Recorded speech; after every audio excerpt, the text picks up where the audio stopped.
If you're like me, and you got no life and there's nowhere to go, then tune in to the Animation Truman Show. You'll be glad you did.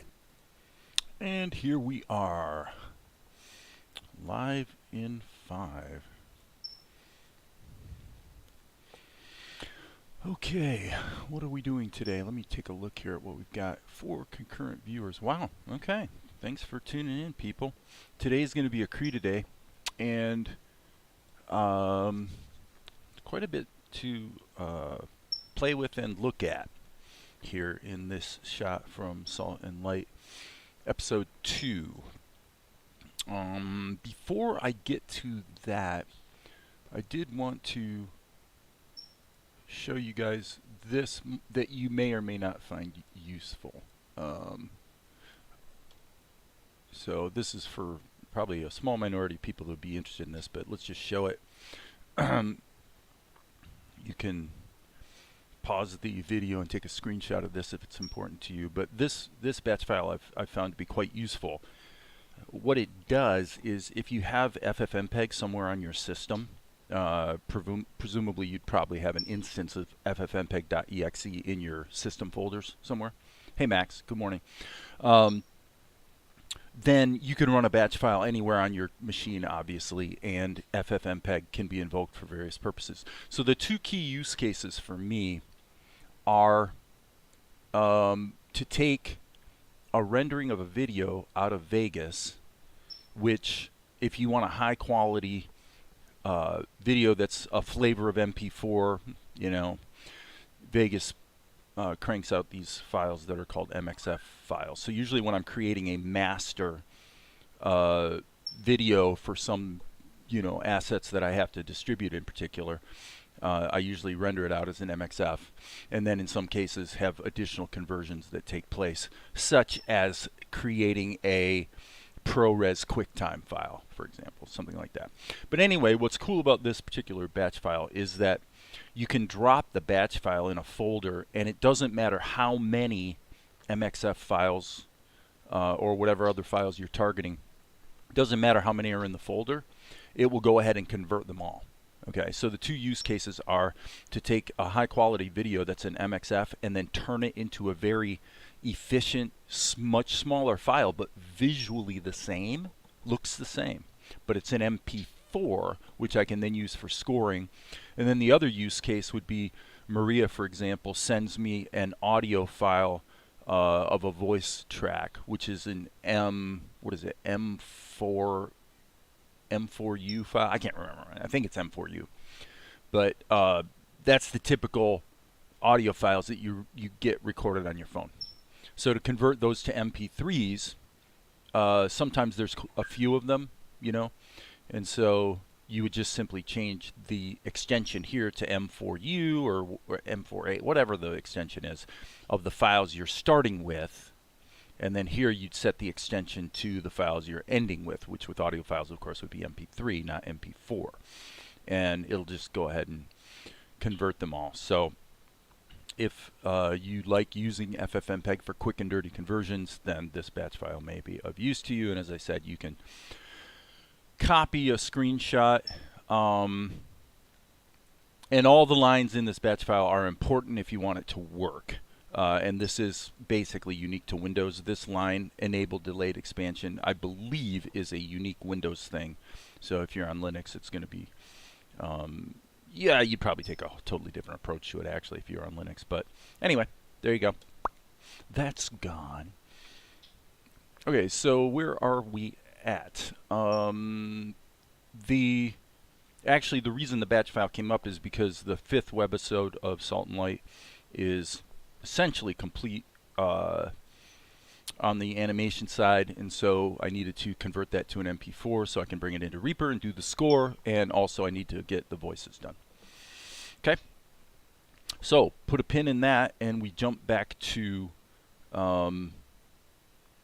Krita for a scene that is from the Salt and Light episode, the second 24-minute episode. So there's some stuff in the middle of the episode that is not yet fully animated. Not much. There's like 7 minutes, I think, 5 to 7 minutes, somewhere in the middle that I'm having to go ahead and do the animation, because at this point on the timeline, it's just storyboard images, right? So the other, I think it was 2 nights ago. Yesterday I was doing mostly commercial work for clients. Everyone say hi to Zuko because he's over there chirping. So I did the pencil test a couple nights ago, and now I'm looking at doing ink and paint. And so we're going to kind of look at some of the things with Krita that kind of make that process more or less flexible, more or less performant, yada, yada, yada, yada. Now in this case, with the first thing I'm going to say is that we know from watching Ed Tadeo's work, for example, that Krita is actually quite tolerant of projects that have lots and lots and lots and lots of layers. Okay, so it's okay to be liberal with your layers. So in this case, what I did was I created a group for Golek. So when I started just a little bit ago, what I was working with is the pencil test. So there's the drawing. And then I created a group for the colors, so each of the colors are in their own layer. As you can see, this shot, as far as Golek goes, is pretty simple because he really is not animated. Now I could put an eye blink in there or something, but basically he's not animated. So all the colors are in a group, and the ink is, at this point, just on its own layer. So there's a few things I can see potentially bumping into as we get closer to rendering this out. So the shot as it exists right now, I've kind of punched up the animation of Vespar, and there are things about this process in Krita with ink and paint that will really inform the approach to Vespar, because a number of these cells that allow the animation to be pretty smooth are actually duplicates, right? So the core animation is really this frame, probably this frame, arguably that one, and then this is all kind of repeat to get him back to this position so then he can walk away. So you really have like 5 keyframes, and so it makes a lot of sense to do the ink and paint on the keyframes. What I find happening frequently is that you draw the keys, and here I might have drawn a tween by hand, which I did. Okay, and then as you progress down through the scene, you see more and more opportunities to reuse drawings that were done before. Now, I personally would not get into doing like clone frames and whatnot with Krita, because you're just asking for trouble using features that are fairly new in the program and are probably going to turn out to be kind of buggy. And they are. I mean, the cloning feature is pretty good, but a little iffy, right? So one of the good things with Krita is that if you want to use Liquify to punch up or dial in a drawing, like in this case, if I said, well, Golek's maybe a little off character or something, you can apply Liquify to a group and it'll affect every one of the layers that are inside of it. Now, if you want that to animate, it's totally essential that every single layer in this group has at least one animation keyframe. So in other words, you just go to frame 0 typically and hit Control Insert. So you've got a blank keyframe, and then Krita knows that when you make a change on frame 14 here or whatever, it knows that it's creating new animation keyframes on every single one of those layers that are in the group. That's how it works, and it works pretty well.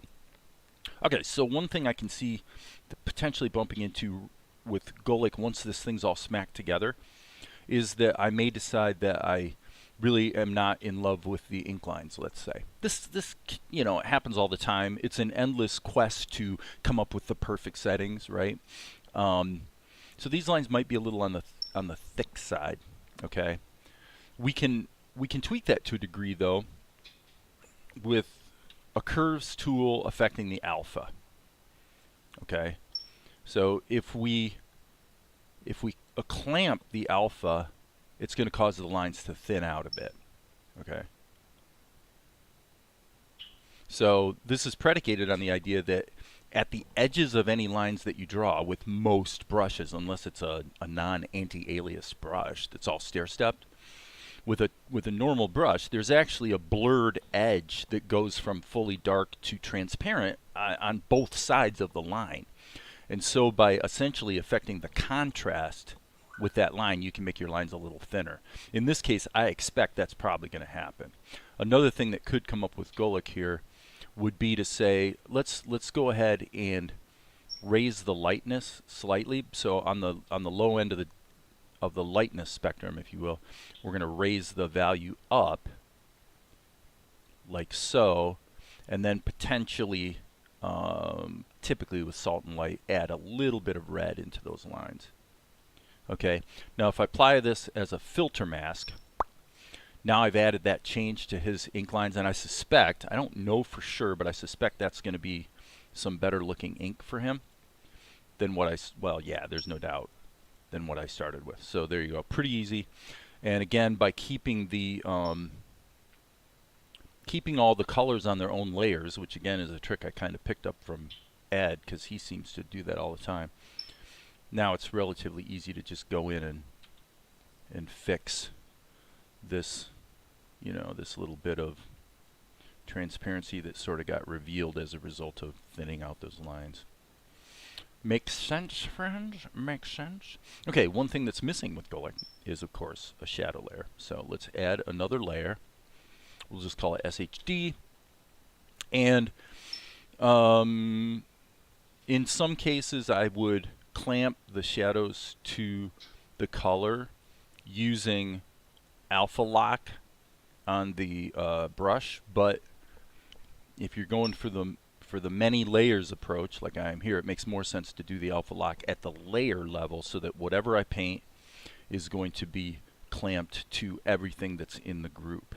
If you don't know what the heck I'm talking about, hang tough here for half a second and it will be obvious. The other thing with shadows, okay, that makes it better to fiddle with at the layer level, I suppose, is that you can, so watch what happens. You see how the shadows clamp to the character? Okay, so now what we can do is turn the opacity down to the typical value of about 12. And if we turn, you can see if we turn the alpha lock off, we are no longer clamped to the character, and all the compositing for that, all the intelligence about what's clamped to what, is determined by the groups in Krita. So the fact that all the layers are inside of a single group means that this group determines what the alpha lock situation is. If you didn't do that, whoops, if you didn't do that, then what would happen is, let me turn this back up for a moment to make this clear. So it's alpha locked. If this wasn't limited to the group, then what would happen is my alpha locking on shadows would quit working the minute I put a background behind him, because now we don't have all these transparent pixels, which are alpha 0, and therefore alpha lock doesn't actually make any sense at that point. So hopefully that makes sense for you guys. All right, so with that, somebody's going to probably chime in on the chat and say, hey, why are you using Krita and not Tahoma 2D? So I guess I'll preemptively answer that question. As much as I complain about Krita, in the big scheme of things, I've actually been finding more and more, I just have to admit, I seem to get pretty good results with Krita. That's really about the long and the short of it. And I've done quite a bit of shots in the last couple weeks using both programs, and let's just say the final results out of the gate tend to be about the same, but then when you have to go in and start fixing things and punching it up and adding eye blinks and you know, a little bit of secondary animation, which of course you can do with the Liquify tool. Once you really get into the nitty-gritty, the differences become more stark. So Now, check in a week from now, and maybe I'll have a completely different opinion because I do change my mind on this a lot. Mainly because of stability, though. If it wasn't for the stability advantage of Tahoma, which some people have all kinds of stability problems with Tahoma or OpenTunes, so everyone's experience is unique. But if it wasn't for the stability factor, I probably would favor Krita more decisively, let's say. Okay, so one of the reasons another reason to keep all the colors on the same or on separate layers is that I just smacked in colors that were kind of sort of close. These are not actually correct. Hey, Amar. Hey, Darren. These colors are just close. They're not exactly correct, and that doesn't really matter because since they're all on their own layers, at any time, I can just go ahead and start dialing these colors in. So right there, probably a little bit of a more push toward the gold on the yellow would be probably good. So, but I don't have to solve it now. I don't have to decide now what I'm doing in that regard. So, hey, Blifton. I don't know if I've said hello to everybody. Blifton, Max, Maria, Tom, Amar, Darren. Great to see everybody here. Thanks for tuning in. So, whoopsie poo, wrong layer there, Jack.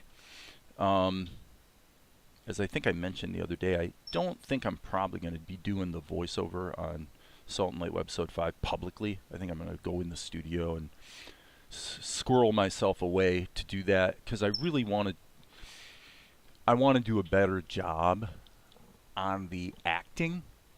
And I think in order to do that, I need to really kind of raise my voice and get into the character. And you could argue, well, geez, if you're an actor, you have to be used to having an audience. And that is true. That is definitely true. But there's a difference between going in front of an audience with a fairly rehearsed, and now you're just there to execute, versus being in the process where you're trying to find the performance. That's a little more of an intimate process. I think Maria will probably agree with me on that. Now, in the theater, of course, there's a middle ground there, which is that you sometimes find your performance in conjunction with other actors, right? But it's still basically private, right? So, anyway, we'll see how that goes. So true about the acting. Okay, well, I'm glad somebody agrees. All right, N key to pull out to normal size. And I'm actually feeling really good about that look. And again, not picking on Tahoma because Tahoma has saved my bacon on plenty of things over the last couple of years. But I do find myself increasingly going, man, I just have to admit when it comes down to really dialing in the look and getting it right where I want it to be, it does seem to be easier with Krita. And that has to do with, just being able to pop up little utility layers and bake it down quickly if you want to, or make copies, try things. Well, okay, so put it this way. You have no Liquify in Tahoma, obviously. Okay? So if you want to simulate Liquify, the closest you can come would be to make a selection and then deform it or warp it or change it somehow, and then basically use your brushes to patch the gap, and potentially also make some similar deformations of this piece. Now, I'm not really big, and I'm increasingly not big at all on the idea of trying to bake that into your entire approach to animation. So, which is what I refer to as a rigging approach. Okay, where we're trying to find ways to basically create a rig that we get all kinds of leverage going forward into the future. There's a place for that, and obviously it's completely dominant in the CGI space, as it should be. So I look at it more as a, it's more like when you think about this situation with Vespar, where this actually happened this morning, where he has this change from here to here to here. And I said, well, this could be a little smoother if I go to this frame. As you can see, it's just a small change, and just use Liquify to move it a little bit, just to suggest the movement is starting, and then to the eye watching it, it just seems to smooth out that movement. Right? So that's a great example of where a little bit of judicious deformation animation, if you will, can really punch up the quality. It smooths things out. I'm saying a lot today, so sorry about that. But it is quick. It's just, oh, I see what to do. Boom, boom, boom, done. Right? And the good thing here is that once we get into the ink and paint on Vespar, which I'm about to, we can apply the same principles to the ink and paint, which would mean what you really want to do is just ink and paint the keyframes and then start working backwards to see where there's opportunities to just use those deformation tools to, judiciously add little changes that just make it feel better. There's some things about the weighting and the positioning of his shoulders here that I also tweaked. Not claiming this is the greatest animation ever, but on balance it came out pretty well. Feels pretty good. The biggest trick was getting the pacing of the pauses, is actually where to not move things, really is what I wanted to think about in terms of, well, how do we make this feel right? Because he's doing a bunch of things. He's noticing what Golik just said. He's reacting to it a little bit, and then he's giving Golik a bow of respect, and then he goes and basically does what he was told to do. So you need these little blank moments here to let the audience digest what's happening, right? So, okay, with that, there's two approaches we can take with Golik. One is to say we're happy and bake it down, which I'm decreasingly doing. I'm leaning towards doing less and less and less of that. Just leave it as independent layers, and we'll fuss over performance when and only when performance becomes a problem. At this point, I think what I'm showing right here is very significant about Krita, about performance in Krita. You'll notice that the animation cache does not have to refill. And let me make one change here. I'll deliberately make a change just so that I've broken the cache, if you will. So the animation that's stored in memory is no longer good. And as you can see, Krita really doesn't have to think about it. You don't have to wait for the cache to fill. So this is a really important thing about performance in Krita. And this is why I mentioned Ed Tadeo's work, where he often has lots and lots of layers. Krita is really, really performant with layers. And even to the point where if you're doing color correction, well, here's an example of what I'm talking about. This is where doing a color adjustment to the ink, let's just take a closer look at this. Let me show you this. This is an important thing to understand about getting good performance out of a program like Krita, I would say. Now, what I'm about to show falls apart when it comes to the alpha. You clamping the alpha with curves in order to thin the lines, pretty much need to use curves for that. So what I'm showing is an alternate way to deal with the color change. Okay, so what you might do is put the ink lines in a group and then just add a layer above it, isolate that layer, and just color it red. Now if that layer is also alpha locked, then what that means is it's only going to affect where the alpha isn't 0, so it's only going to affect the lines. And now what you can do is just dial in that color change, whatever it is. Obviously it could be any color change. And I think it's safe to say that you're going to get a more performant result by doing the modification of the color with a layer than doing it with a filter. And I would say across the board that tends to be true with Krita, and frankly with most programs. Most paint programs are optimized, for layer operations typically. So if we have any Photoshop aficionados out there, they can take me to task on that point if they disagree. Okay, so I guess I'll go ahead and leave this in a group because there's no harm in doing so. and we'll just close up Golik. I think if I was Ed Tadeo, I probably would lock that layer. Just so, okay, so I'm not going to bake it down, but I am going to lock it so I can't accidentally select it or anything like that. Okay, so CSP, if you want to know about CSP, Amar is the guy to ask. Same way, performs well with a lot of layers. Yeah, I found that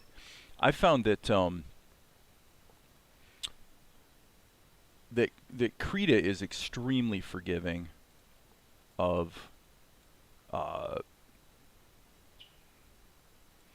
you know, stacking up a lot of layers. Where it becomes a problem is when navigation becomes a problem, where you're actually spending a lot of time surfing through the layers trying to find, you know, what it is you're looking for. So it's always a bit of a dance. Okay, so this group here is going to be Vespar, so we'll name it Vespar, and then this is going to actually be Pencil Test. So one of the things that turns out to be kind of a big payoff here is in fact just taking the time to intelligently name your layers. just do it. Take a moment and name the layers. I have gotten bit in the hiney so many times by not doing that. Hey, Blifdown, what is TLAs? TLAs. I don't even know what that stands for. Okay, so what we're going to do here then is let's crank down the opacity. All right, and then what we're going to do is add an ink layer, so let's just call it ink. And then I think what I'm going to do is just make my life a little simpler by going ahead and just inserting the keyframes that I know I'm going to want to ink. Okay, now this one I might not, because this might be a duplicate. That's essentially a duplicate of this drawing with a slight change that probably could be managed with the Liquify tool. So again, that's what I'm saying. As you go forward, you discover, well, wait a second, most of these frames are actually just repeats, and then of course you get into the walkaway, and the walkaway is really just two drawings offset. You know, in fact, when I did it, if I remember correctly, it's actually just one drawing, and then I used a little Liquify to change the weight, and then I just kept duplicating the pair and then offsetting them a little bit more each time. So I don't like the CSP to OpenTunes or Tahoma workflow. It flattens everything and treats your layer groups as individual drawings. Okay, yeah, TLA's got it, 3-letter acronym. Yeah, well, you know, and that's what I found. You know, there was a time way back when I really thought that PSD files, Photoshop, was going to be a good medium of exchange, you know, between programs. There is a way to make that work in Krita, and it's the same way that you make animation with vectors work. Okay, someone new to Krita might be enamored of the fact or the idea that you can deal with vectors. You know, Krita has vector layers, and that's a highly appealing prospect to a lot of people, particularly from the standpoint of editability. Well, what you don't know when you first dive in is that the vector layers in Krita are not animatable. Okay, so if you want to get you're not going to get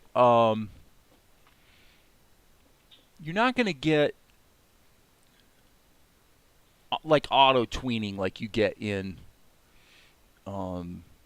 Tahoma. And my personal opinion today would be that if auto tweening with vectors in Tahoma was something you were using a lot, then for crying out loud, take the time to learn Blender and just do it with a grease pencil, because the same operations are not only much easier to get a controllable result, but also to then dial it in with some sculpting, you know, and really dial in your tweens. So it is really, it's a bit bizarre because well, actually, let me keep going on this track with vectors. What if I wanted to ink Vespar with vectors? Let's take a look at that.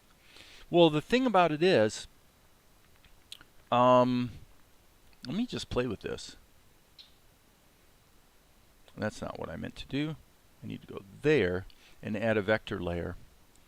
Okay, so a vector layer, I don't use them a lot because they tend to not be very performant. Okay, so compared to, say, Inkscape, there's no contest. Vectors are way more performant in Inkscape. And so there's a case to be made, like here, if you really wanted to use vectors, there's a case to be made for actually taking a screenshot of this pencil test, of the frame I want to ink, paste it into Inkscape, do your SVG vector work over top of that pencil test, and then paste the SVG, or paste the vectors into Krita. Because Krita understands vectors that are pasted from Inkscape perfectly. So that's a legitimate approach. The key thing you got to know with vector layers is they're not animatable. So what you do with vectors in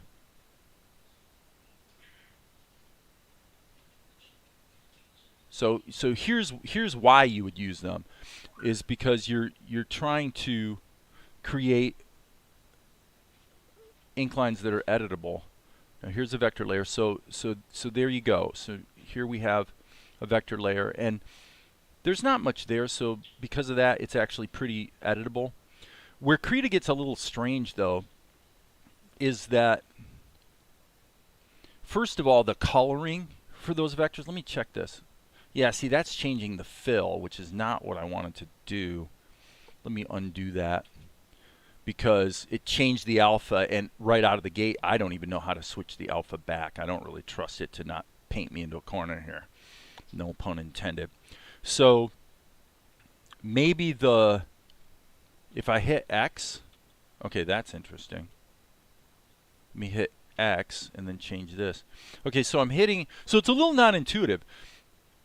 I thought maybe if I hit X to switch from foreground to background, maybe it would switch from the fill to the line. So this is one of the weird things about vectors in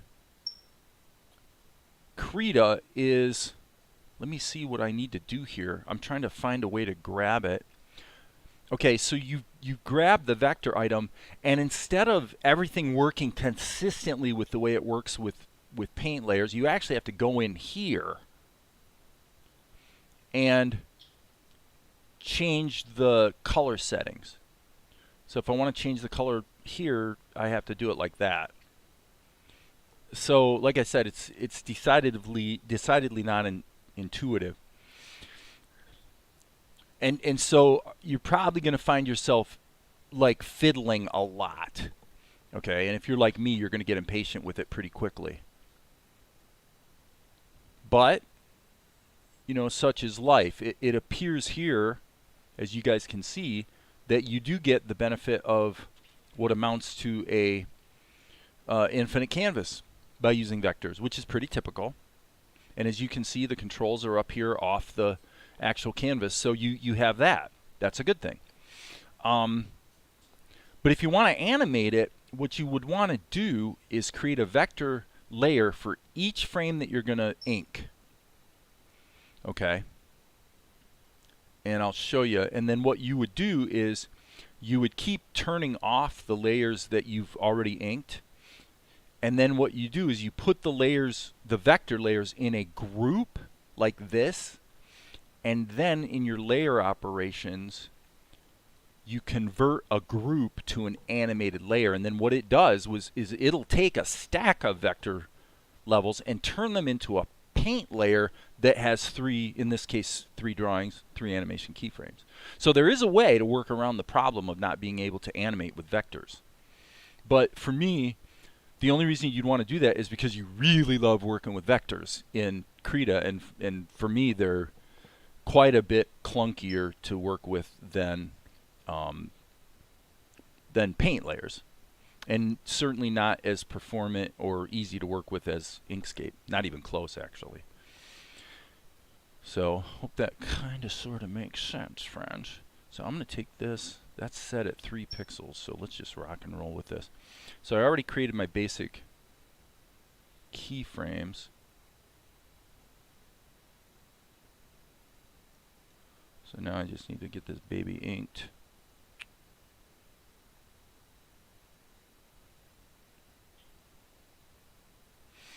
So it's all pros and cons, you know. You agree Blender is the best free option for vector-like animation? Yeah, I would definitely say that. Val or my daughter? That's Val. What did she like look in the camera or something? I didn't even notice. I was too lost in my own world here. It's not true infinite canvas though, like in Blender. Right, exactly. So if you don't like this program, but Pencil 2D has infinite layers as well, like Blender. Yeah, I don't have too much, unless things have really changed in the last few months. I don't have too much good to say about Pencil 2D. So I'm not the guy to comment favorably. I've found it to be a brutally unstable, with very limited capabilities type program. But it's actually like everything else. If all you're wanting to do is be able to smack out a pencil test, then almost any of these programs are great for that. You know, Krita's fine, Tahoma's fine, Blender's fine. Pencil 2D is probably fine. PAP, the old freely available version of plastic animation paper, is perfectly fine for doing quick and dirty pencil tests. And actually ink and paint, if you don't mind not having things like smoothing tools. Not paint, I'm sorry, just ink. It doesn't do color. PAP does not do color. But it's got a pretty nice, if extremely simple, drawing engine, you know. In other words, when you're using a brush, it feels pretty smooth and intuitive, and Krita just blew up. That's interesting. Well, that's unfortunate. That might be a little bit of a red flag. Oh, here we are singing the praises of Krita today, and it blows up. Now, I don't know if I'm gonna get an autosave situation. You know, it could be because I was dinking around with vectors, man. If I had to pick something to blame, that would certainly be my first guess. Okay. Let me just check.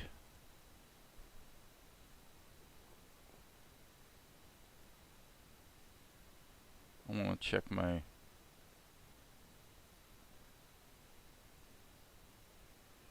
Where is the...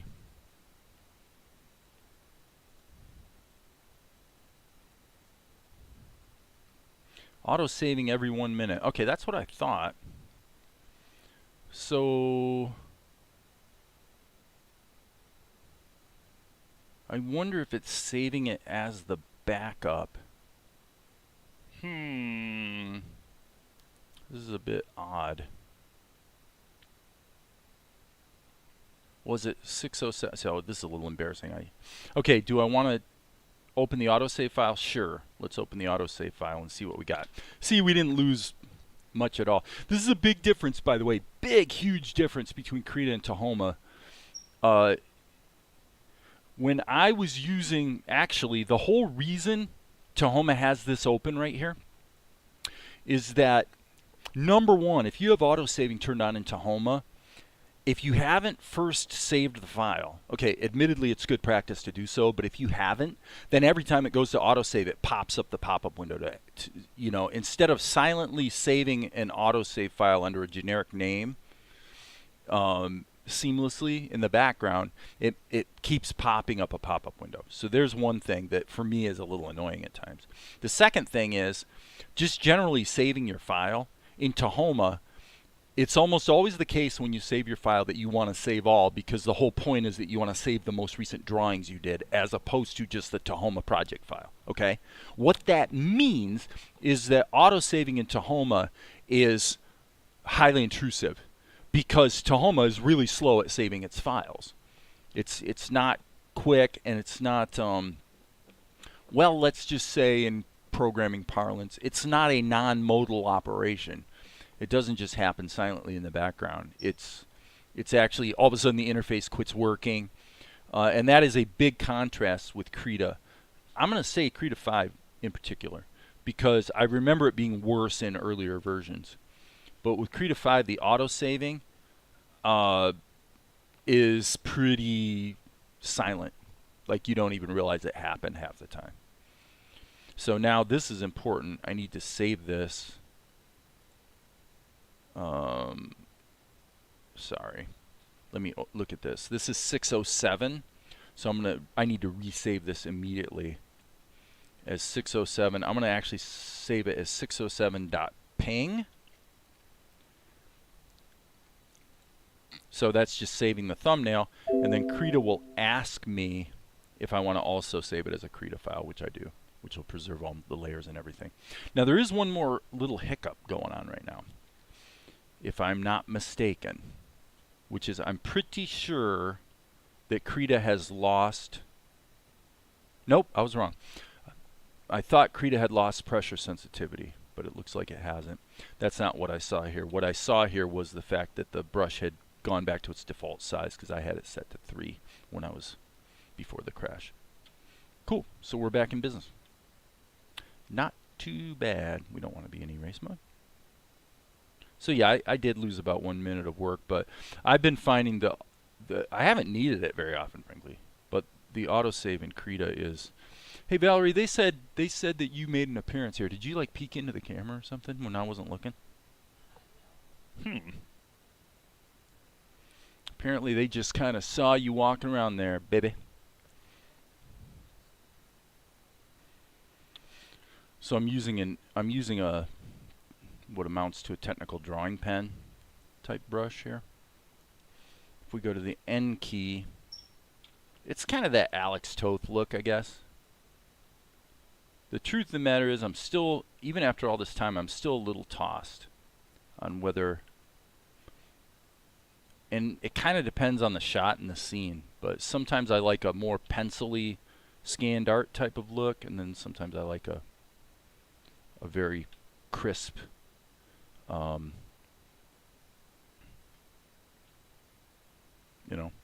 crisp ink line. It just depends, friends.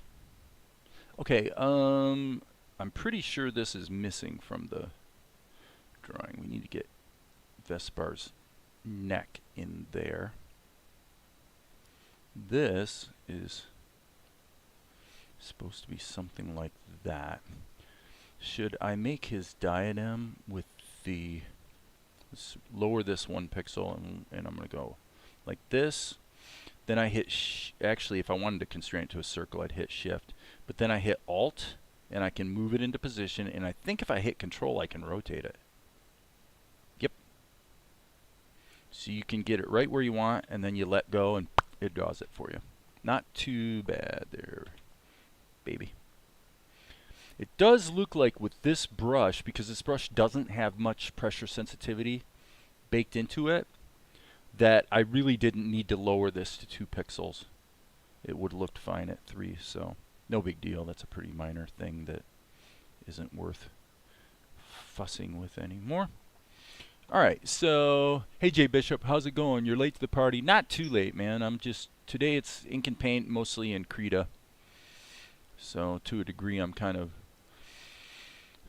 one could argue I'm singing the praises of Krita in the sense of, despite the fact that I complain about its instability and whatnot, I like a lot. But the other advantage I guess I have to say Krita has for me right now is it's way more portable, in the sense that I can run it on my Linux laptop and have pretty much an identical configuration. Tahoma won't even run on my Linux machine. I mean, it kind of sort of limps along, but it's so buggy that you can't even use it, really. OpenTunes is better, but not great. On Linux, that's been my experience. Others may have a different experience, but for me, OpenTunes on Linux has been pretty sketchy. Haha, again, no pun intended.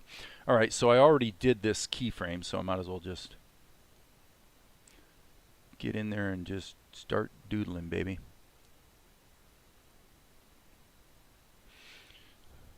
So as I said, what we're going to do is keep stuff mostly on separate layers today, so we have that sort of procedural workflow and have the ability to make fixes and changes that don't require us to backpedal quite so much. And I've gotten myself in the position of having to backpedal a lot, many times, by baking things down to flat layers. Well, Tom would understand characterizing that as premature optimization. It really is. Doesn't make sense to bake it down until you're actually hitting a performance ceiling and there's a legit reason to bake it down. You guys know what I mean by bake it down, right?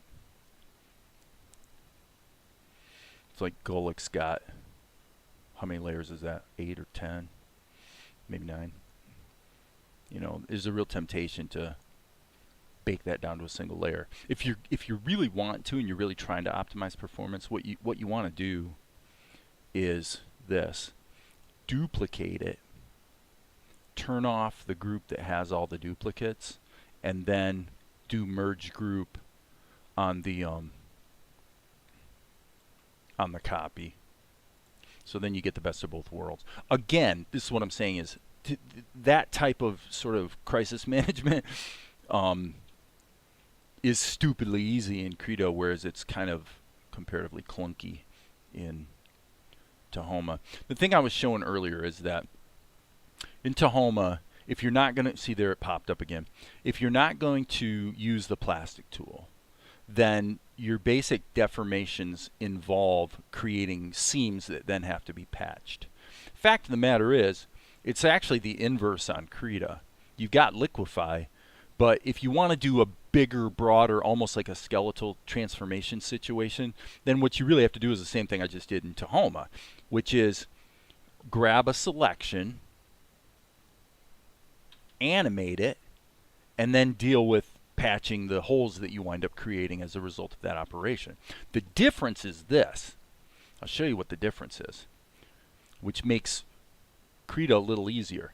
If I make that change, then what I can do is I can then hit Control-Shift-I, which inverts the selection, and then I can use Liquify to patch the hole this way. Now, this isn't a great example of doing that at all, but the point is you can. And in many cases, you want that because the fact that his arm moved does suggest that a few other things in the drawing probably would move as well. And if all you're doing is patching the holes, then you wind up having this choppy animation where you've got a bunch of holes, you know, filled in, but the overall effect is not quite as, let's say, smooth. So just inverting the selection can be quite useful. All right, back to work. B key. In Krita, when I play my animation, it lags and not showing all frames. Well, yeah, but everybody knows you've got a fairly underpowered machine, and so we would expect that. We would expect you to have some performance issues on animation playback. Of course, it depends on how many layers you have going and all the rest, but Goswami, you need to like do a crowdfund to get the money to buy a better laptop or something. That would be, if you do that, I'll contribute $20. If you do a crowdfund to upgrade your computer, I'll pledge $20 to your crowdfund. Okay, that way you'll have no excuses on the performance front. Well, until you run into something else, which could happen, of course.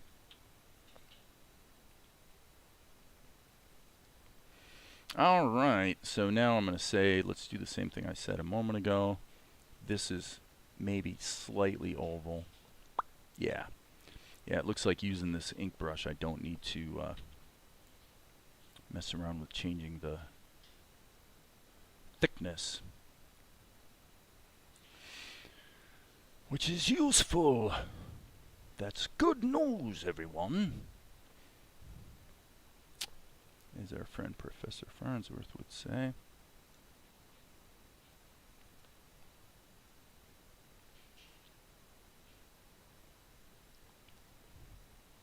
Whoops. Uh-oh. Undo.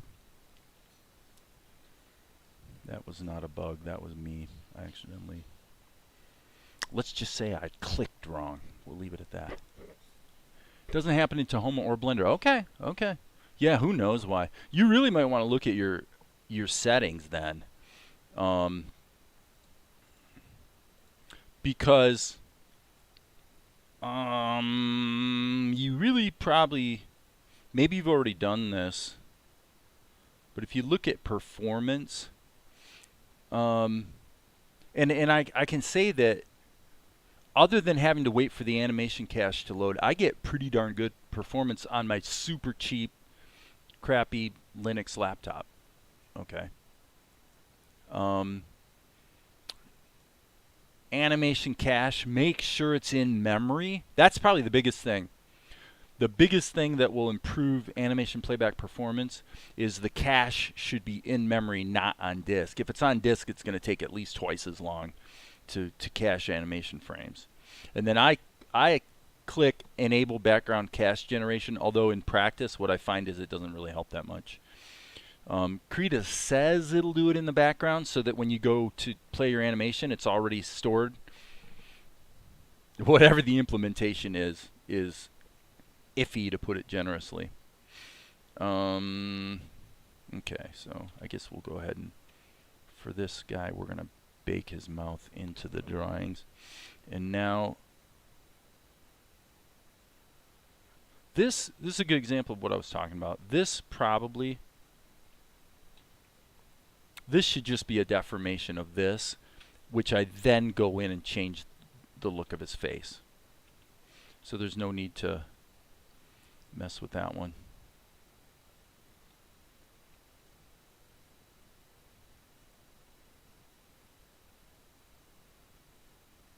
That's a little winky, wasn't it?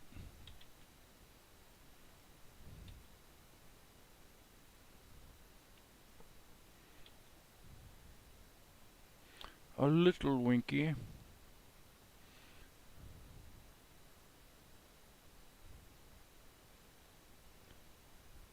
How to copy and paste a drawing into the same layer when I do this in Krita. Yeah, the behavior of Krita ever since for years has been to always create a new layer when you cut and paste. Now, a lot of people have complained about that over the years, and that has been fixed in version 5. I have it mapped to a hotkey, so if I cut and paste, I make a selection. And by the way, there's lots of use cases where it turns out, especially for animation, that having it create another layer automatically is actually a blessing more than a curse. But if I hit Control X, Control V, as you can see, it just put this in a new layer. Okay? So, but if I go Control X and then I go back to this layer, but instead of hitting Control V, in my case, I hit Control Shift V, paste into active layer. Now I just pasted it back, and I can delete this layer that got created. So the reason it can be a good thing is when you're animating, a lot of times what you do is you have a drawing and you've built up this drawing and it's complete and it's looking good, and then you realize there's something in the middle of it that you need to animate. So then if you can just, like a mouth, for example. Well, it's nice to be able to just grab the mouth, hit Control C, Control V, and now the mouth is in its own layer and you can just forge ahead with animation. Okay, and then the only downside is in the underlying layer where you cut the mouth out, you have to go ahead and patch the hole. Okay, so that's often a good thing. But I will say that prior to the animation process, when I'm just drawing, being able to paste into the active layer has become, like, I do it a bazillion times a day. Like, most cutting and pasting is the way you want it to be, where it's into the same layer, for sure. Once you're in animation mode, it changes a bit. We'll just put it that way. So hopefully that helped you out there, Swami. Well, no, Control Shift V, you have to set that up yourself, buddy. You have to do that yourself. You need to go into settings, configure Krita, keyboard shortcuts, and then type in the word active.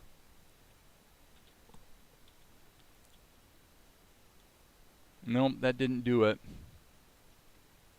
Yes, paste into active layer and then set the hotkey for Control Shift V if that's what you want to use. But this is not a default, so this is not going to work for you until you go into the settings and assign that hotkey. So you'll be crying like a baby and going, it didn't work for me. It didn't work for me. Yeah, that's right. It's not supposed to work for you until you set it up yourself.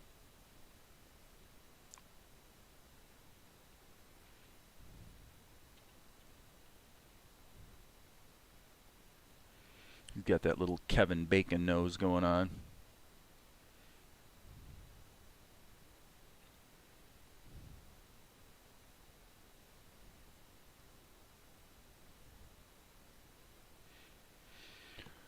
Okay, thanks, he says. Nice. Yet another crisis averted.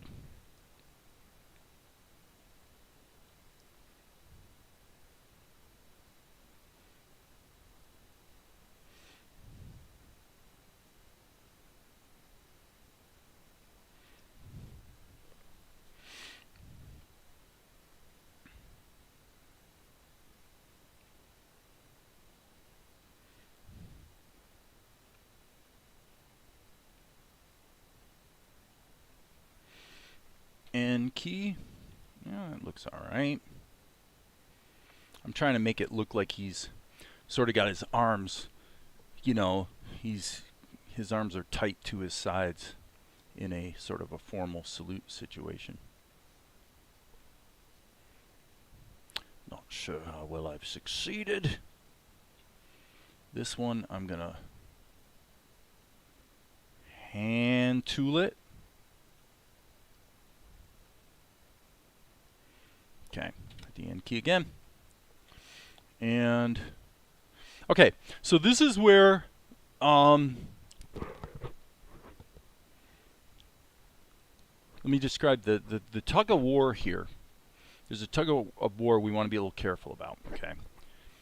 So one person's going to make the argument, well, just take the time and ink all the drawings, right? And maybe only reuse them if they're definitely a duplicate, okay? I'm going to say there's kind of a middle ground there. Like this might be a good example, actually. Here, obviously his head is different, so let's just erase his head. Well, no, strike that. Let's not erase his head. Let's erase everything except his helmet, because the helmet's rigid, so why not reuse it, right? Okay, so now I've got the bones of what I need to be able to reuse some stuff, maybe. We'll see how it goes. There might be a little bit of a penalty. I'm going to make this pretty big. It's a one-frame tween, for crying out loud, right?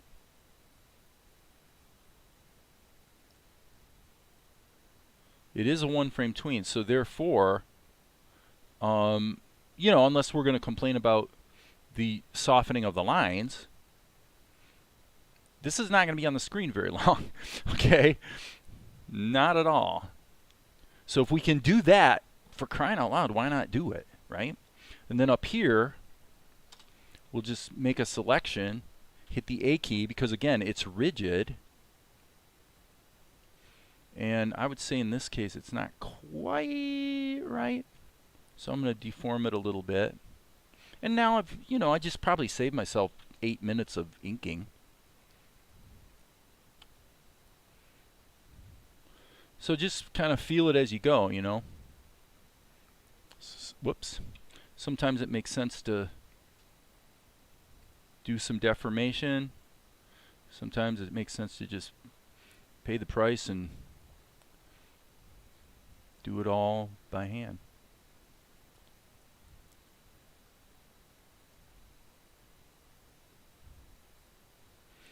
There is no simple answer, my friends. There is no simple answer. Everything's more complicated than you wish it was. Okay. Now here we're going to have to, actually I need to click away and then back. Alright, so we do have a little bit of a problem right here. GE. Just going to erase all that so we can fix that connection there. This is probably going to be something like that. Probably something like that. And this is completely all wrong, so that's alright. We'll just get rid of that and redraw it.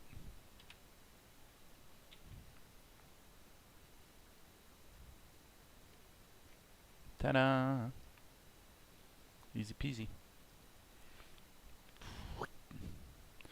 Alright, hit the N key, see what's missing.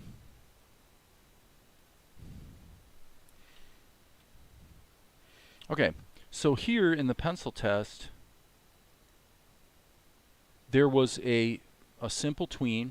So I'm going to go ahead and insert the keyframe because that's definitely going to be just a deformation. So we've got this.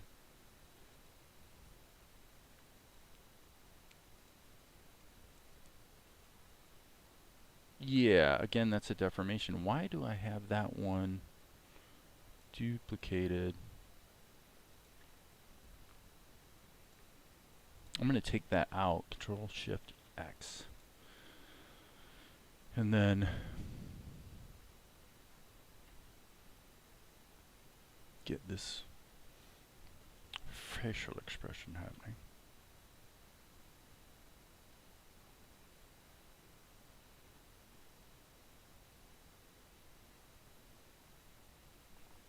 What's the story behind the name Melchizedek? I've heard the name as some biblical high priest.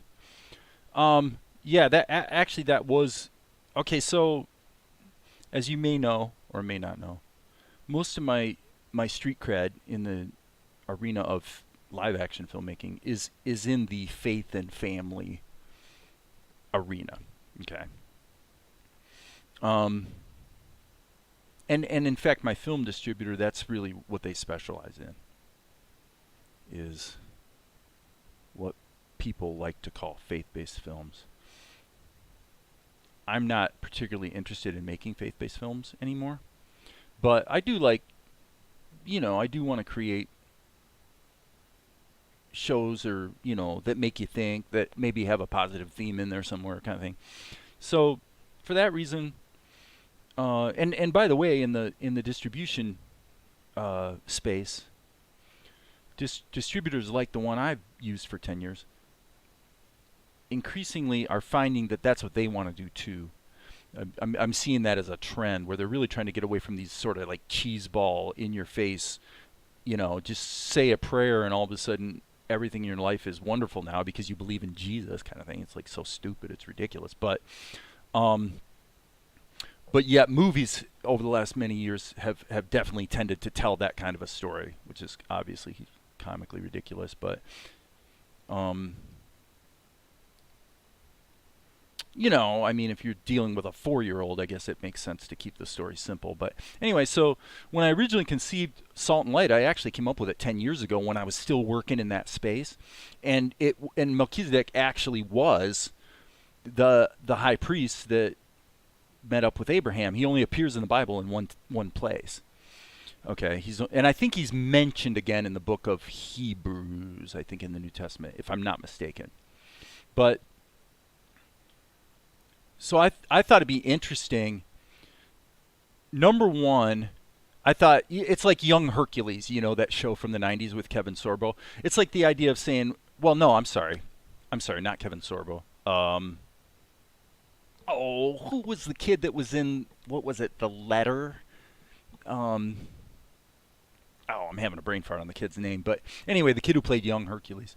So obviously somebody said, well, wouldn't it be interesting to say, what was it like for this hero guy when he was a kid, when he was a youngster, teenager, going through puberty and dealing with all the problems of being a young person, right? That might be interesting. So that's really what the impetus for using Melchizedek as a character was, just to say, hey, look, not only would it be kind of fun to say this guy that just sort of appears,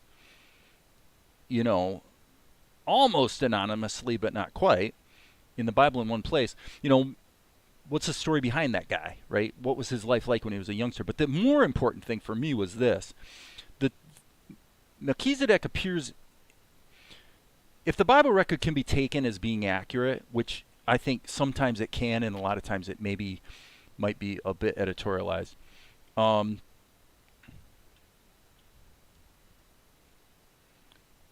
Then historically, that's a really interesting time to me. The time when Melchizedek met up with Abraham is interesting for this reason, because at that time there was no religion. There was no Judaism. There was no Bible. There was no nothing. Right? These are just the traditions that then led to Judaism. Since obviously Abraham was the father of the Jews, there were no Jews at the time that this all took place. So to me, that was an interesting time in history to be able to play around with, because there's really nothing constraining me in terms of my storytelling. And what's the common thread? What's the common thread between that time and the time we live in now? Well, the common thread is the normal human problems that we all just deal with trying to cobble our way through life, you know? And so to me, I thought that was kind of interesting. So that was the idea behind choosing not just Melchizedek as a character, but also the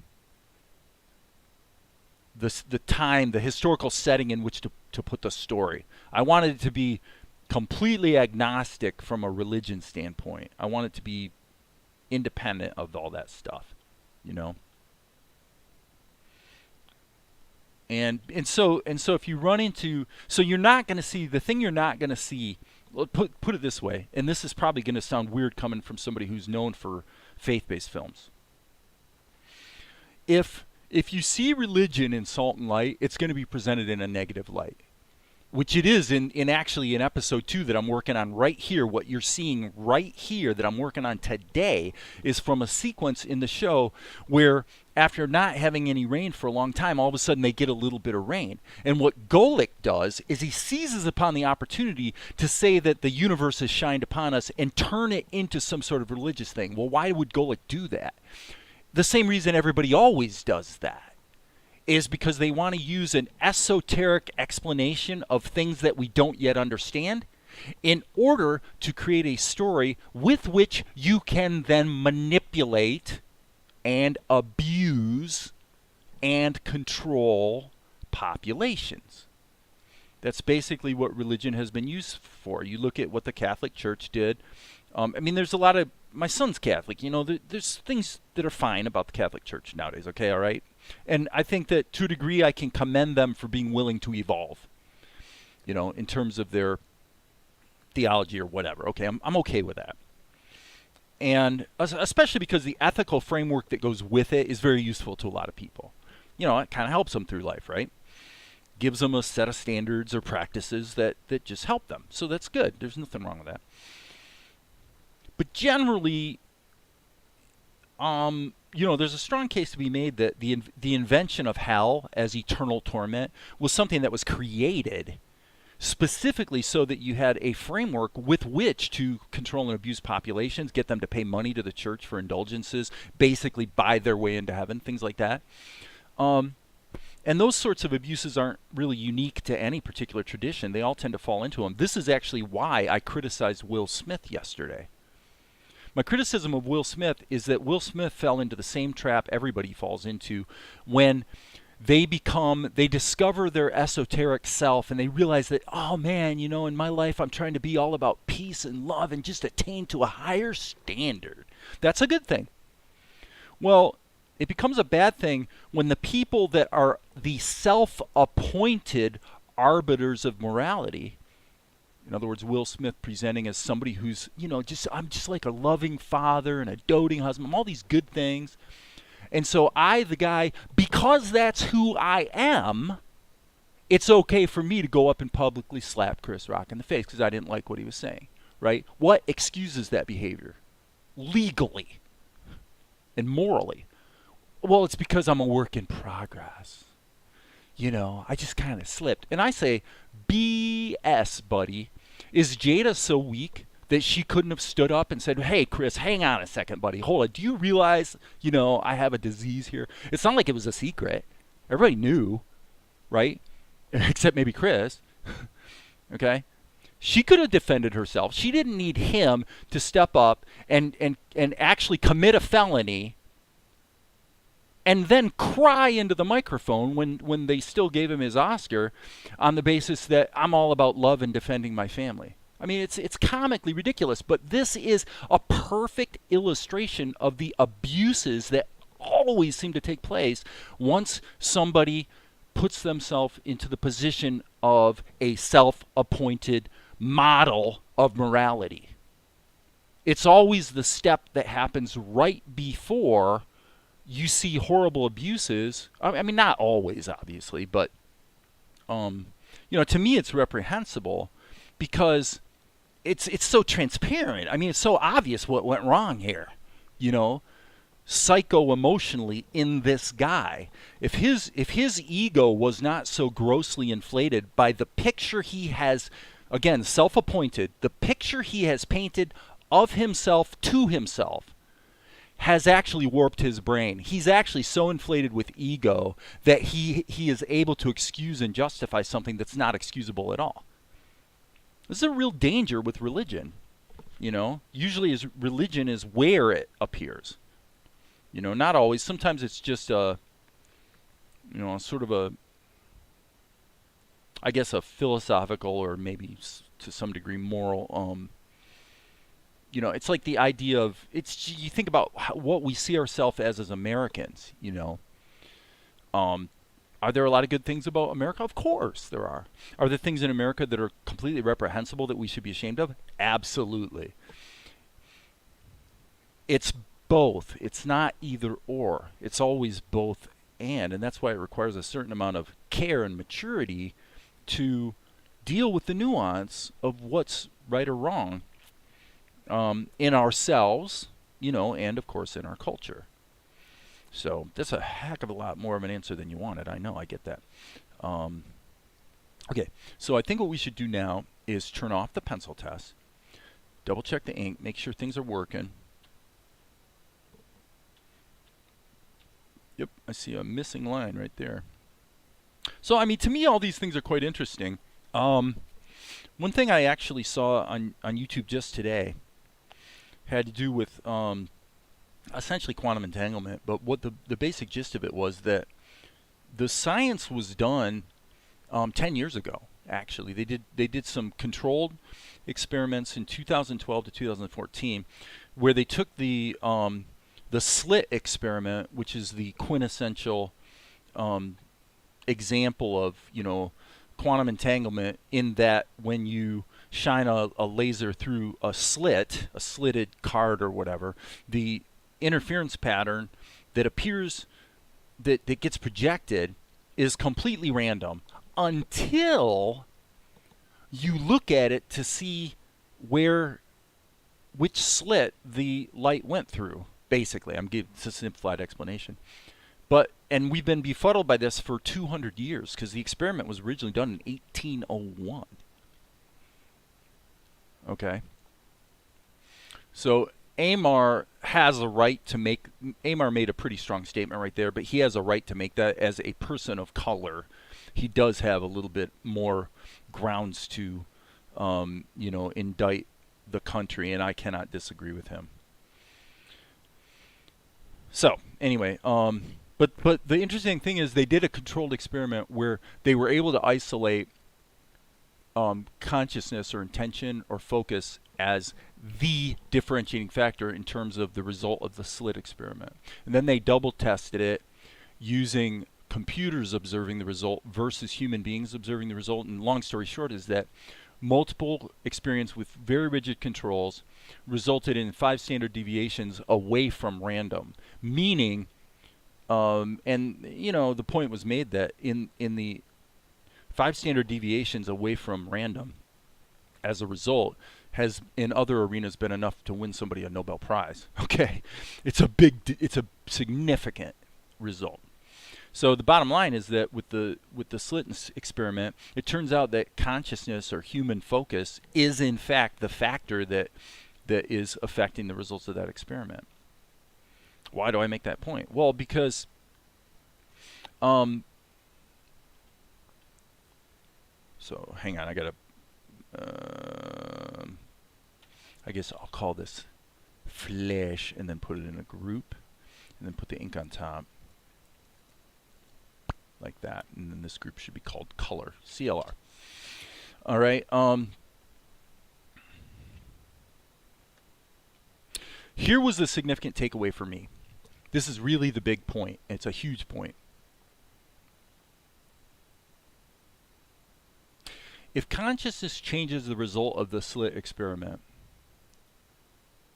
it must be noted that consciousness, especially from only an individual single person, is only strong enough to cause that change when the initial conditions of the experiment are very near random. In other words, it's like having a teeter-totter that's perfectly balanced. It doesn't take very much to tilt it one way or the other. It doesn't take much force.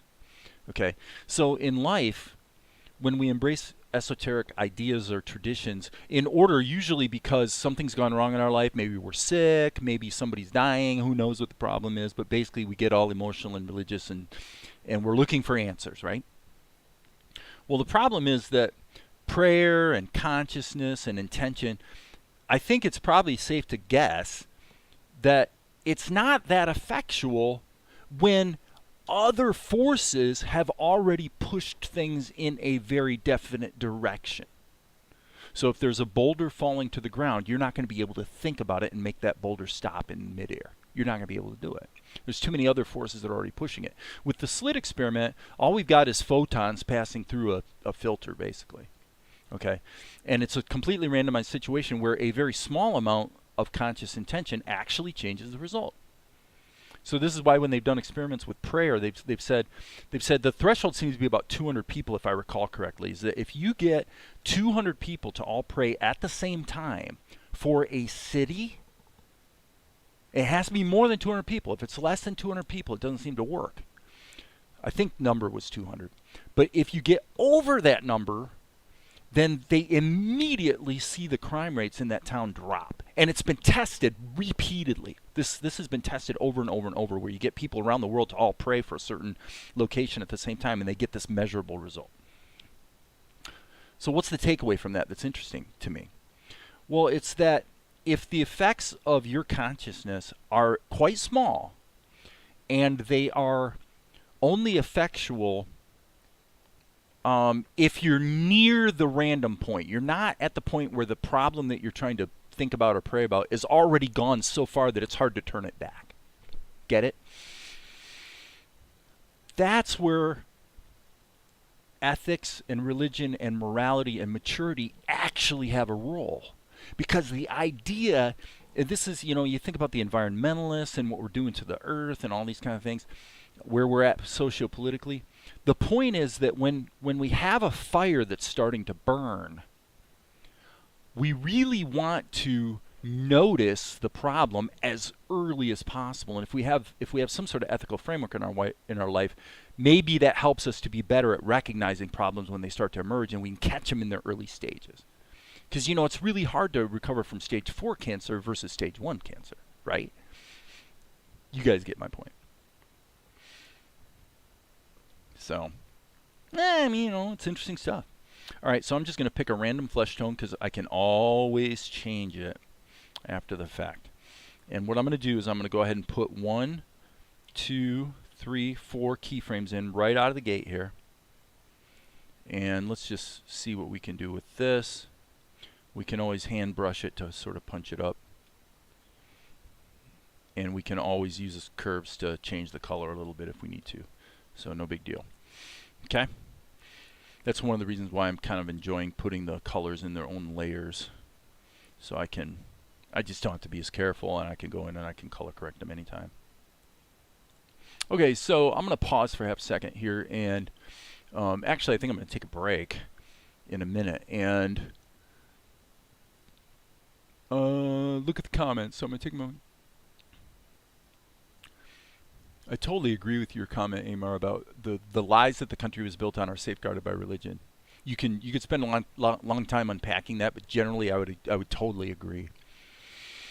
Here's the other thing about the quantum experiments that I think is a very important takeaway for people of faith.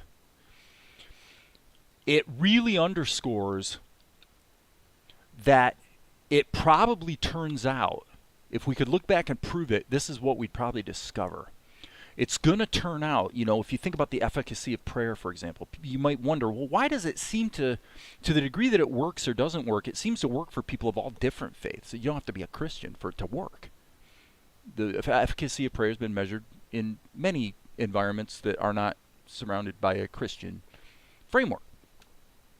Why is that possible? Well, it probably turns out that human intention was actually the force all along. The common thread between all these traditions that have all these esoteric stories they tell. The story is something a human being invented to explain that which we did not understand. But scientifically, it turns out what actually made all the difference all along was the human intention. Right? And that becomes the common thread. So then it really underscores the idea that all these differences in competing religions are kind of silly, aren't they? And the things that make them compete are all the things that kind of make them negative, and the things that are the common thread between the two is what makes them positive, because it's where we can actually come together, and in some of the details we can agree to disagree, but it's just not that big of a deal, you know? It just doesn't matter. But when we cling to a story, in other words, the religious framework, the tradition that is the explanation we have embraced about why things are the way they were, the way they are, and the way they work the way they do, and then we tack onto it other things that we can't possibly legitimately tack onto it, like a story about what happens after you die, something you can't possibly know. You cannot possibly know. But we paste that onto it. And then we're raised in this tradition, and it's this little ball of light that we then cling to desperately, especially when somebody comes along and challenges something about it that's, there's something on that ball that's kind of stupid. It's not all stupid, but there's parts of it that are stupid. And then somebody comes along and looks at it and points at your ball and says, that's kind of stupid. They're not saying you're stupid, and they're not saying everything about what you believe is stupid, but there's some pretty bad holes in the cheese. What do you say about that? And then what you say is, you all of a sudden become combative because you're afraid to have the rug of your entire worldview yanked out from under you. Well, that's understandable you would feel that way. But do you want to learn and grow? Or do you want to just retreat back to your little community that pats you on the back and says, oh yeah, those guys, they're all going to hell over there, but not you. Okay, so every tradition throughout the last 10,000 years has gotten it wrong, but by the way, our tradition, we got it right. Everybody else got it wrong, but not us, not you. You're the one who's right. Everyone else is wrong. It's so stupid. How do you put a word to how stupid that is? There is no word big enough to describe how dumb that is. But yet we do it all the time, and particularly in I got to switch projects here, by the way, so ignore that preview I just loaded up. So that's really the way I look at the world, and it's why I don't make explicitly, Christian media anymore, because I think there's a lot of holes in the both the philosophy itself and the culture surrounding it that to me I'm not on board with anymore. I'm just not, and so sue me. But of course I have many friends and people I dearly love who are extreme adherents to those traditions, and I totally, and it could turn out they're right. It could turn out that they're right. Is it possible that this or that tradition is completely correct, and yet the corrupt nature of people turns out that we turn it into something bad, even though the actual facts of it are true, let's say? Could be. It could be. You're not going to know until you're dead. Right? So there it is. Get over it. I find this stuff quite fascinating, frankly. All right, so let's insert a keyframe there. Boom, boom, boom, boom. Look at how nicely these are filling. Now, I'm saying that so that all of a sudden the quantum universe can jump in, and the very next one I do is going to have a leak. Keep me humble, right? But yeah, I actually find this stuff really, really fascinating. It underscores the bones of what it is that can either completely separate us as people or completely bring us together. And guess what? It turns out it's just a choice. It's just a choice that boils down to how scared are you to open your mind and consider a different point of view, And when you're liberated from that stupidity and you just go, you know what? I'm not really too worried about it. I'm willing to consider another point of view. All of a sudden you find out, you know what? I don't really like being so narrow-minded anymore. I don't think that works for me. So I'm going to get this colored in, and then I'm going to smack it into break time. All right, we got to do his eyes too, by the way. So what I'm going to do is I'm just going to put the eyes, for the whites of his eyes, just going to put that layer above the flesh layer so that I can then just, I guess we don't actually need one there. So I can just paint these in and something like that. G key. So by the way, if anybody disagrees with me, I want to exemplify what I'm talking about by saying, feel free to weigh in and disagree and tell me I'm an idiot. That does not bother me at all. I'm always going to think about it. I'm always going to consider the contrary point of view. Always. I think that's pretty important. So I'm going to look at the comments here after I get the whites of his eyes in here, and then take that break I keep talking about. Oopsie poo. Oh yeah, I'm in erase mode. Or as Darren would say, erase mode. With the eraser. Alright, people committed too many crimes in the name of religion. Totally agree, totally agree. I see religion is created to keep people in line. Absolutely 100% true. It doesn't matter if it was originally that intent either, by the way. It's irrelevant if that was or was not the original intent. What matters is that in practice, that is what happens much of the time. Thus being able to profit. Absolutely, 100% agree. All the stuff that's okay, so even the stories in the Bible, they contradict and play into the same philosophies of what the powers that be uses. Well, that's right, and to really unpack that, you have to get into specifics of what are the stories that you find to be contradictory and why, and you could spend a lot of time on that. You use your own data to predict and determine outcomes. It automates decision making. So Maria, you have to be careful with data, which has to be interpreted anyway. My brother says if you torture the numbers enough, they'll confess to anything. Yep, that's absolutely true. Absolutely true. Thus allowing for less work to be done and in turn creating more profit. Totally agree with you. I've recently broken out of 40 years in the Mormon church. Wow, Jay Bishop, seriously, dude. Wow. The thing that's interesting about Mormon to me, I don't dismiss Mormon as a cult out of hand for this reason. If you look at the Sumerian tradition and sort of the stories that Zecharia Sitchin talked about, the stories of the Anunnaki and all those things, if you look at the traditions that embrace the idea that a lot of our history as the human race was actually influenced by aliens, okay, so some of you are going to start laughing now that I would even say that. But if you look at those traditions which predate the Bible, some things about the Mormon tradition actually have more in common with the Sumerian tradition than they really do. It's almost like a symbiosis of the Sumerian tradition with the biblical tradition. It's like put those two together, add aliens and the idea that you sort of die and then you get to go become the god of your own planet and stuff. If you look at the Law of One, and again, the Sumerian tradition, you start to see real commonalities between these traditions. The difference is that the Mormon Church, of course, has turned it into a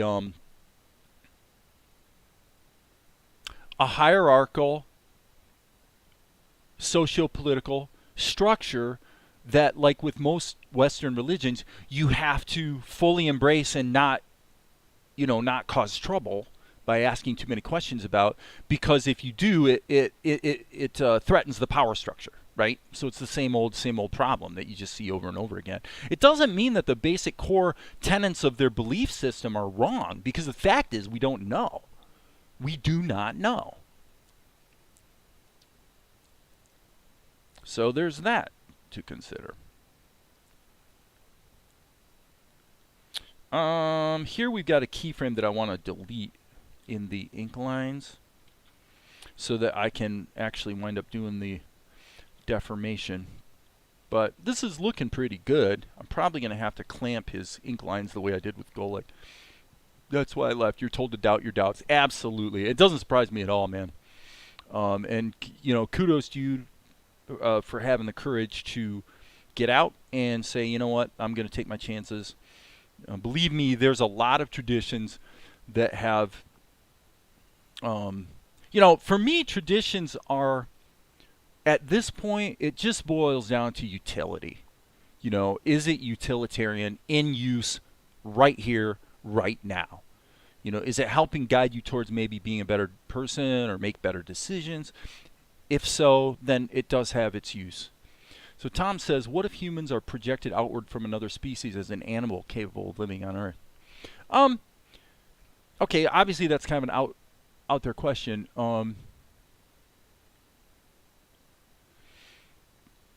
It's an interesting thing to explore because you would have to look at the idea of being able to implant your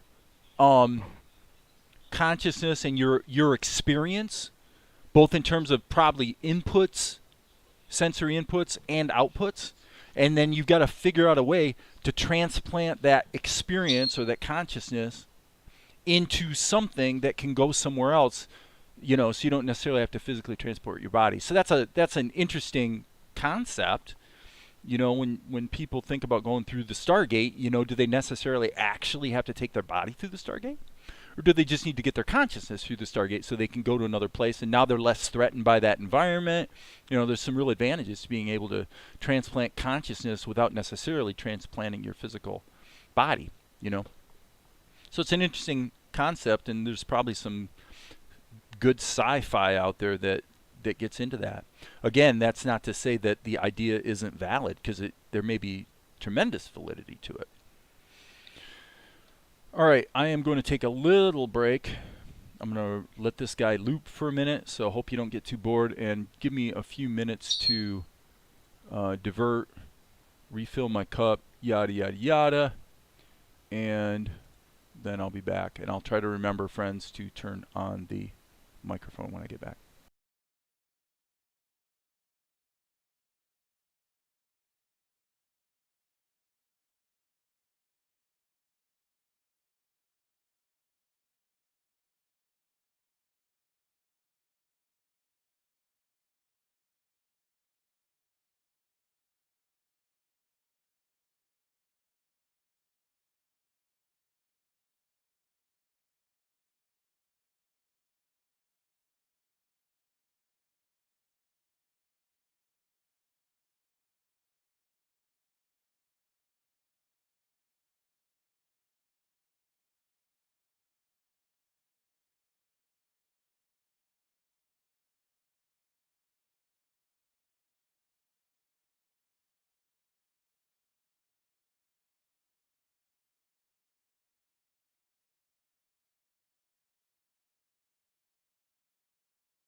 Bop doo bop bop bop ba ba da. I'm back. Okay. Keep rocking here. This would be gray. Or hat. It depends on the situation. Whether I name things based on their color or what they are as far as a thing goes. We've got to add the, let's see, the diadem's kind of gold, and then his costume is basically a type of purple. Alright, save our work.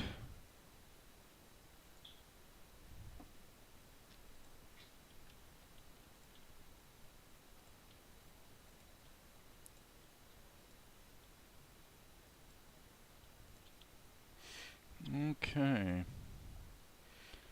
So, the yellow layer, we'll just steal Golik's yellow. Whoops. Wrong. There we go.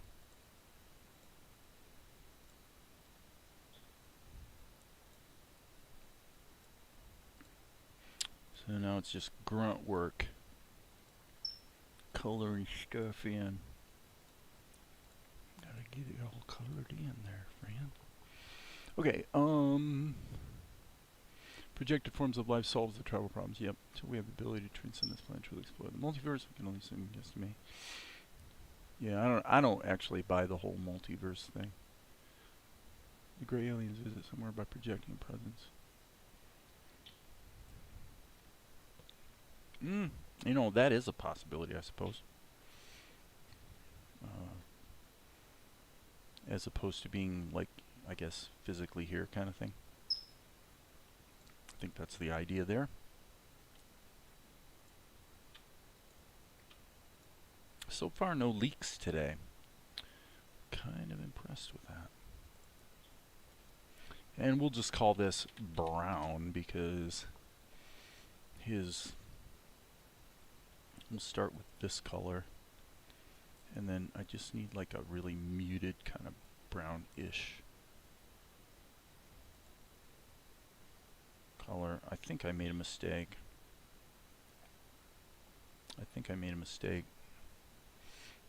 Yep, I did. Undo. Let's undo. I'm gonna punish myself and make myself fix it. Okay, so like I said, brown. So I put the purple on the wrong layer. Pretty easy mistake to make.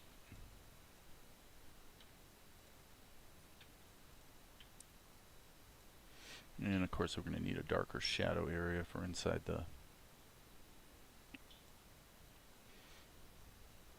the hoodie thing. Something like that. Boom, boom, boom. Yeah, so actually so far no leaks today. No leaks. We like that. Alright, so let's go with, we'll put, actually that's not what I want to do. I don't want to make a copy. Obviously this could be addressed with the shadows, but I'm just thinking I want to have a shade that's going to be palpably darker than where the shadows would get me to. Oops, need to control insert, insert, insert, insert. Boom.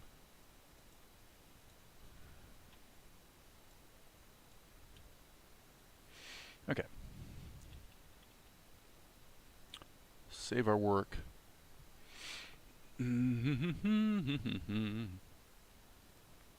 Save, save, save. What time is it? Man, almost 2 hours. Not bad progress. Okay, I'm going to do something. I'm going to divert to this. I'm going to take this on this other screen. And here's what I'm going to do. I'm going to take this and put it in the background group. So this really doesn't need to be there. But what I wanted to do was, first of all, get this generally kind of sort of positioned-ish correctly. And then what I wanted to do is do a perspective distortion.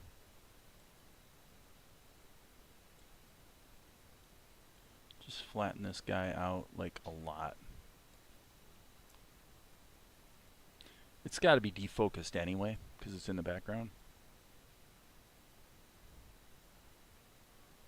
And I would say we probably want to actually stretch it.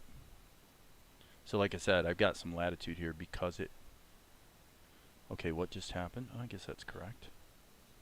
So since it needs to be stretched anyway,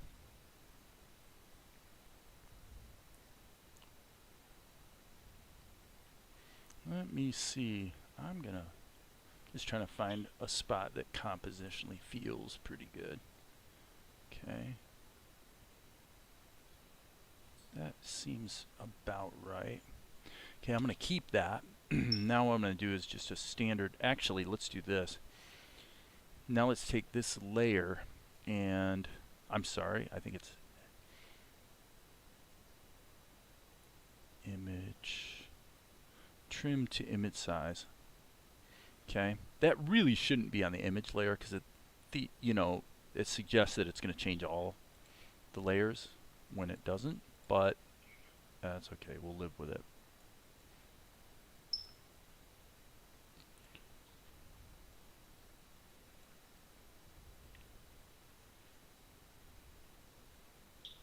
Something like that. And then let's go ahead and just add a little bit of a blur. 13 seems a little hot to me. I just really wanted to focus it a little bit. Okay, cool beans. That's starting to get us close to something that's looking right-ish. I'm going to go ahead and render that and just kind of pop it into the show to see how things are feeling. Food for thought, absolutely. Like a laser pointers. Somewhat related, someone proposed that the reason UFOs can move so fast, I think human technology can converge layers on a point. Think of all plasma. Yeah, and actually the cold plasma is becoming, it's kind of funny because only just a very few years ago, people who talked about things like cold plasma, were kind of scoffed at, to a degree. And there's some very interesting things being done with cold plasma these days. Very interesting things. Like, setting up a field where you've got two devices that are generating a cold plasma field, and these devices are filled with noble gases, and but it creates this field where they seem to be observing some what they claim are negentropic effects in the field. People's eyesight improves, for example, things like that. There are, of course, a quadzillion possible explanations. Eyes. Let's look at the eyes layer here. Got something that's off kilter. Oh, I see. Right. We're not moving with the ink yet. Okay, so that one needs to be inked. Okay, so let's turn the background back off. So this is actually illustrating one of the dangers you want to be careful about is if you get, in thinking about doing the right things in the right order, if you get too far along with the ink without keeping the color caught up with it, you wind up with situations like this where it's tempting to try to sculpt that color into place when it's like, okay, no, that's probably stupid. Just freaking repaint the thing.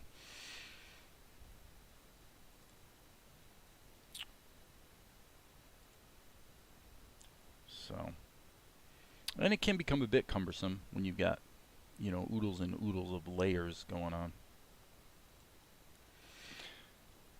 Okay, so here, we need to solve that by simply erasing everything, so that we can then hit the old fill tool, pick a layer, any layer. We'll go with the flesh layer, sample that color, and fill it in. And for now, I'm going ahead and allowing his eyebrows to be encompassed in. Okay, so eyes.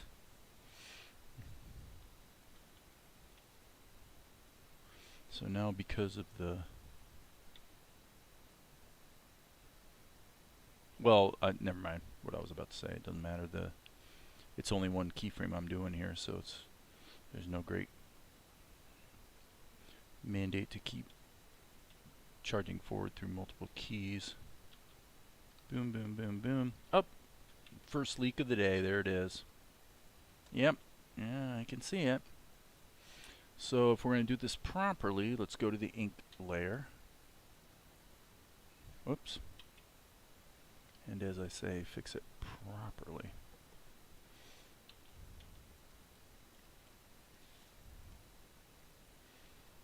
Okay. Cool. Excuse me, dark gray. Oh, wrong color. So this is where Tahoma has an advantage. Is if you were dealing with a palette over here as opposed to layers, you obviously, by selecting the layer, you would also be excuse me, effectively selecting the correct color, which we don't really have a great way to do that here. So there's a bit of dancing back and forth between the layers, or between the cells, I should say. So now we're on the brown layer, and now we're on the purple layer. Boom, boom. What's missing? Anything? Okay, so we do probably want to get some shadows happening here on him as well. Now with Golik, I did put the shadows above the ink layer. Okay, and we'll go with that. We'll do it the same way. SHD. For now, we're trying to set up a situation here where we're going to be able to use Liquify on the group in order to put some of these tweens in, you know, efficiently. So we'll alpha lock that, hit the G key, and just kind of smack these shadows in here like so, and then at some point might not be a bad idea to crank it down to the correct density.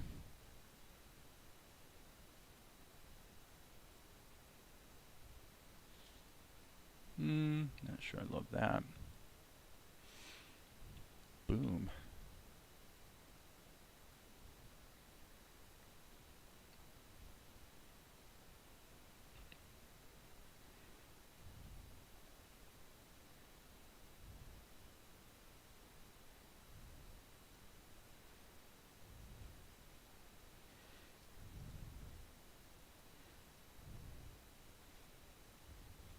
Like the windows I was working on yesterday, it could be that technically these shadows, the way I'm doing them, don't actually make sense, you know, physically. To which I say, basically I don't care.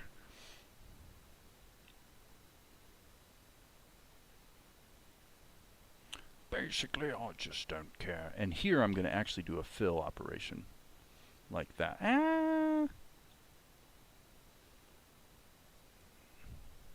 Let me look at the show real quick. I don't know if I should actually be... Yeah, I guess that is pretty much what I did before. So let's just go ahead and smack through and do those. We're just trying to make it clear where the edges are, so that's not, we're not trying to create a proper shadow situation with that. G key.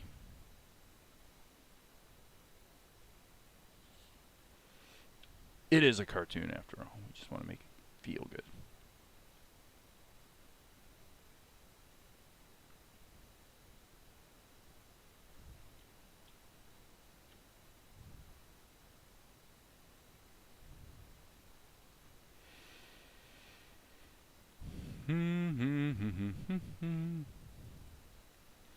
Or, as I was singing the other day, la la la la la la la la la, the venerable Smurfs theme.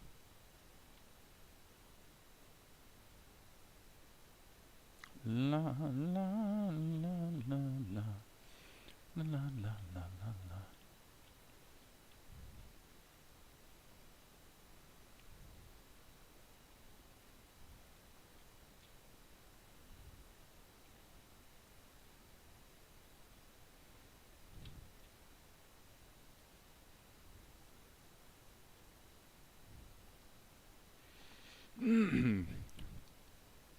Added some more shots from a collaboration on the Discord server. Cool, man. I'll check them out later in the day. I would expect.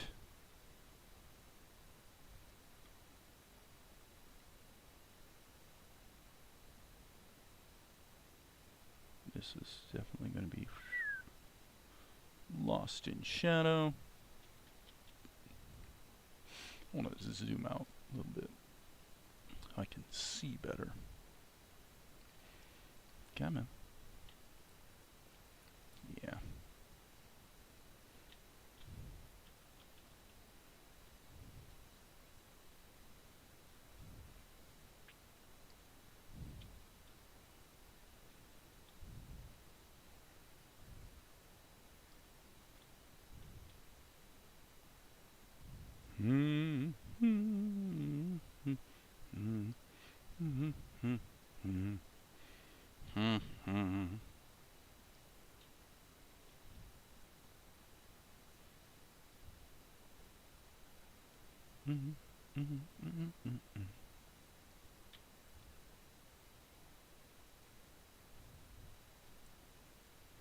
A little bit of a shadow there, I think.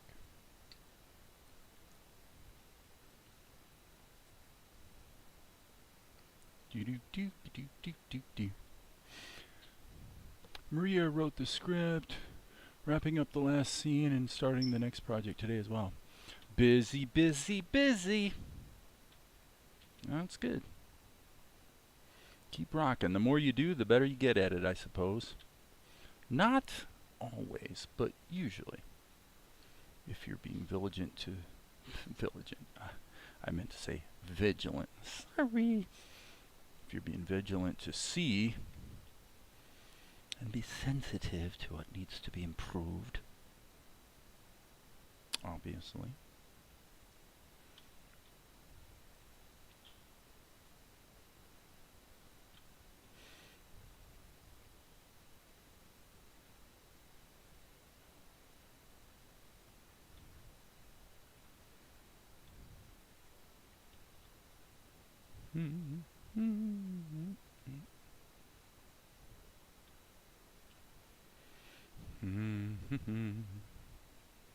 I'll go ahead and let that be buried in the shadows as well.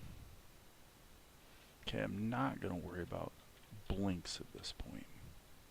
Save our work. It's going to be a good first entry. Okay, now there's a case to be made for taking the pencil test and clickety click, click, click, click, click, click, click, putting it actually up at the top. So we can see, and then every once in a while probably, okay, I can see what needs to happen, and I'm actually going to put the pencil test outside of the group so that I'm not creating keyframes that I don't want. Well, and if I'm going to use Liquify, I don't want to be liquefying the pencil test anyway, because I don't want to be adding more distortion on top of what's already there. So we're going to go to this frame right here, hit the A key, Liquify. So now the idea here was that he kind of perks up a little bit. Now you can see what I'm talking about, getting a little leverage, right? In fact, when I did this on the pencil test, I made a really big Liquify brush so that I could just kind of push him forward a little bit. And now what should happen, as you can see, is Krita went ahead and added animation keyframes on every single one of those cells. See that? Isn't that nice? That's smooth, man. That's good. Okay, so here we've got a situation where, let's go ahead and isolate the pencil test again just to see what's going on. Okay, so just a little shift in weight, right? Okay, so let's go to Vespar. So right now, this is kind of an interesting thing to note. I am in isolate mode, right? So I'm only showing one column at a time. I've never tried this before. So I can switch to the fully inked version, and that's all I see is Vespar. I don't see Golek, I don't see anything else, but I see the entire group. So it's the group that's isolated. So can I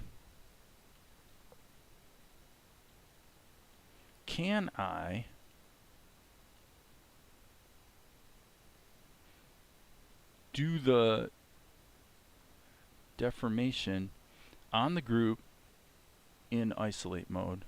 I literally have no idea. I think I can though. Alright, little cure here down at the bottom. I think we're stretching the bottom down a bit. Maybe a little shift in weight. I'm going to just take his whole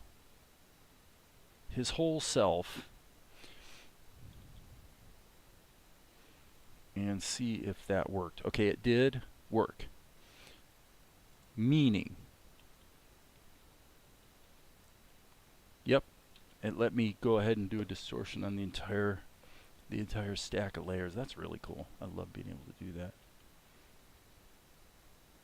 Okay, something is irritating my eye for some reason. Okay, so back to here, back in isolate mode, if you will. And it looks like we went directly from this to this.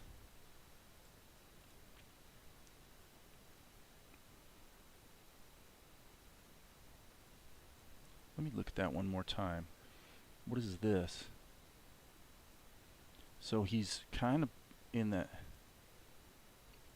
Oh, I see what we did. Okay, I got it. Okay, so this is an interesting situation.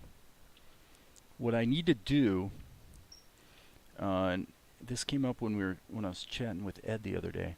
What I actually need to do here is grab this column. So I'm going to just double click so that it grabs all of them and drag this over here. And that gives me the tween back to this. But then what I want to do is I do want to distort it a little bit.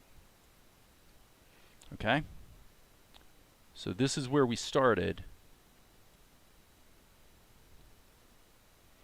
And do we want, what direction do we want to go? I am not actually sure. So I'm just going to take a stab here and see if that feels good. All right, let's loop it and see what happens. Okay, so it's a bit of a recoil situation. Not sure I love it. Let me try, just because I can, let me change this to really basically be in the other direction. So just to see what, I just want to see how it feels. We're introducing a little bit of blur, obviously, but you know what? Who cares? It's a one-frame tween. You're never going to see it. So let's just 6 of one, half dozen of the other. I'm going to say, what if I'm going to go ahead and put an extra tween in here just to see how it works. Let me go to the, see, we cannot do onion skins on the group. Okay, that's kind of significant.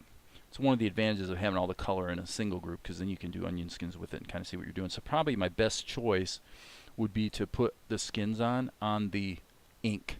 Yes, there we go.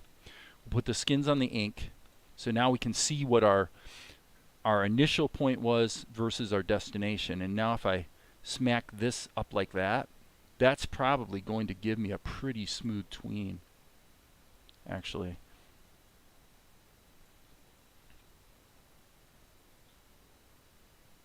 Okay, that's not bad. Obviously we've got a little bit of an issue there on the bottom because I missed that when I did it initially. So it doesn't appear that hitting the right and left arrows to toggle between cells really works. Okay, right there's another hiccup. So I guess I was zoomed in. That's why I zoomed out a minute ago, is because I knew I was going to be missing things if I wasn't careful. Okay. So being able to grab the whole column, though, is definitely proving to be quite useful. Now let's turn the pencil test back on to see where he goes from here, because we may be able to really get a lot of mileage out of these. Yeah, see, look at that. So now what we're going to do, this is going to be, look at where he lands on the pencil test. Okay, he winds up in that position, and that's essentially where he was here. Actually, right here. So now, what I'm going to do is I'm going to grab all these and drag them. Now I'm going to mirror the frames. Now there's actually going to be a column taken out, I'm pretty sure. There's no reason to duplicate this, for example. So I'm going to hit Control-Shift-X and see if it'll delete a whole column at a time. I don't know if it will. It did. Okay, that's good. This is actually okay, Krita. Okay, and then this does not belong. So kill that. And it's arguable whether this belongs. This actually probably does not belong. This should be probably more like this other tween we had. Just a slight move to pick him up. It's only going by in one frame, and then this column does not belong. This column should be moved back one frame, and we'll potentially delete that one as well. But let's just go through and see what we have. So I'm going to select this whole region so that it'll loop on it and turn the pencil test off. See how things feel. Okay, little that hesitation definitely does not work. I think that the way that I did the tween is probably correct. So what I'm going to do is grab that column like that, and then I believe keyframes, remove frame and pull should move the whole column, I think. Let's find out. It did. Awesome. That's what we wanted. Cool beans. That got rid of that little choppy transition. Okay, now the only caveat being that this expression is all wrong. So let's just look back here and see what we should maybe be replacing this with. Nothing that's really available. So that this is incorrect for sure. Right? So let's squish this back down and go in and start making some little amendments. First thing I'm going to do is grab this and color that in. Go to the ink line. Hello, ink line. G key, E key. Get rid of that. B key. And then his eyes are too, well, they're all wrong actually. I'm actually gonna just completely, whoops, that's not what I meant to do there, friends. I'm gonna go like that. I'll ignore the whites of his eyes for the moment. I think I'm probably safe to do so.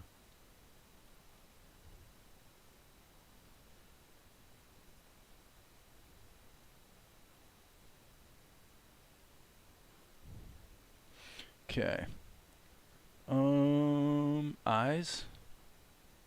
G-E, we bring good things to live in. Blah, blah, blah, blah, blah.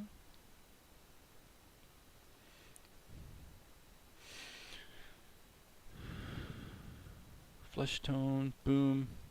Get rid of And then he's going to turn around and walk away.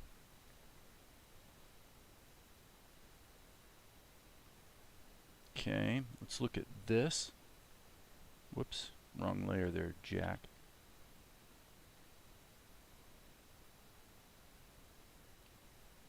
Yeah, I actually had that look back thing right there in there, which I don't feel like that belongs. But let's look at this in isolation real quick and just make sure.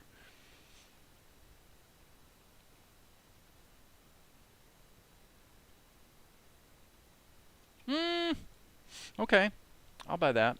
Let's turn this back up and de-isolate it.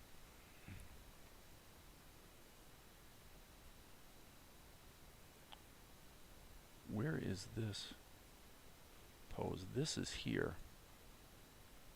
Okay, I gotta be a little careful here, friends. Got to be a little careful. I want to get the exact frame. So I don't like him going straight up like that. So boop, I'm getting rid of it. The tween is okay. And then in the original pencil test on frame 22, he actually lands in this pose. So I'll go ahead and match it just to kind of see.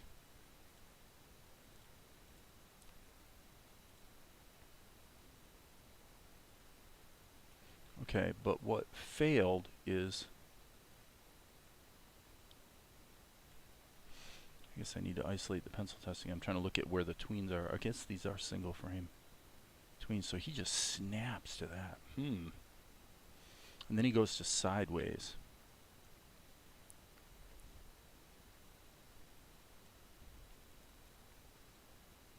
So he lands here.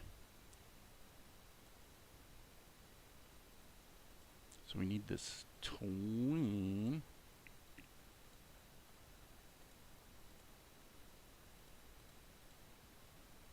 I don't really have a tween for that. There's a tween for that.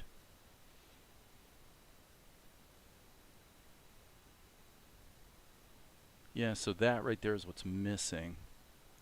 And I would say I'm running out of gas, so I'm gonna I think I'm gonna quit. What time is it? Yeah, it's 2 hours and 20 minutes almost. I need to go ahead and get this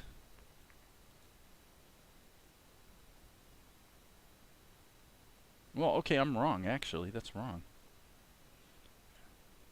What the mistake is this really is supposed to be there. Boop boop boop boop. And then he walks away. So we'll leave it at that for the moment, and I think I will. It's time for lunch. Let me see. Okay, everybody's. That means we'll be producing TV or commercial quality in no time. Absolutely, dude. Well, as I thought, there's nothing wrong with aiming high. Absolutely nothing wrong with aiming high. There's something interesting about Vespar that displays deference to Golek. Oh yeah, Golek's been next to his father as the key advisor to the king all of Vespar's life. I mean, even though technically Vespar is titled at a higher level than Golek, he totally sees Golek as his superior. Golek is very much seizing upon that in his mischievous planning. Absolutely. How long do you generally animate for an average day before you run out of steam? I usually, about like this, I usually go for about 2 hours and then I run out of gas. And lately, it seems to be the case that I've been tending to do about 2 hours early in the day and about 2 hours late in the day. So, you know, I mean, like right now I'm standing up. Like I've got the desk in the up position. So I'm standing, and I maybe run out of gas a little quicker when I'm standing than when I'm not. But like right now I'm kind of hungry. I'm kind of ready to pump iron, you know, go lift weights. And then at around 3:30, we will be at 3:30. Valerie and I watch Downton Abbey. Everybody I've mentioned that to always shrieks and goes, "Oh, I love that shit." You go nuts. I mean, it is basically a soap opera after all, but yeah, it's pretty well done. So here we're gonna have to obviously, let me see what happens if we just go down the line. So I wonder if you grab a column and hit insert. The thing is, I wouldn't want to have it in the pencil test. So never mind. I was gonna say if I go like this and hit Control Insert, does it insert keyframes? It does not. Okay, that's what I was wondering. So here, I need to insert keyframes on all of these so that we basically revert back to just the pencil test here. And then for our purposes, we might as well turn this back down and we can render it and get a little quick glimpse at what it's looking like in the show, and then I'd say we'll be done. From your shores, Downton is nothing like real life in England, although I'm sorry to say. Well, yeah, and two, I mean, it is placed in, you know, turn of the century, so, and it is firmly ensconced in the experience of the aristocracy, and part of the whole point is to show how kind of warped their compass is in a lot of cases. Right, so anywho, let's see what we have here. So that's the shot that's kind of in midstream. Yeah, that needs a background. This one needs a lot of work. And then we repeat that shot, and then we got this one that we're working on right now. Yeah, I definitely would say Vespar's ink lines need to be thinned out a bit, but we can do that with an alpha clamp on the curves. When you visited America, everyone thought that England was still like Mary Poppins. There probably are still people that think that.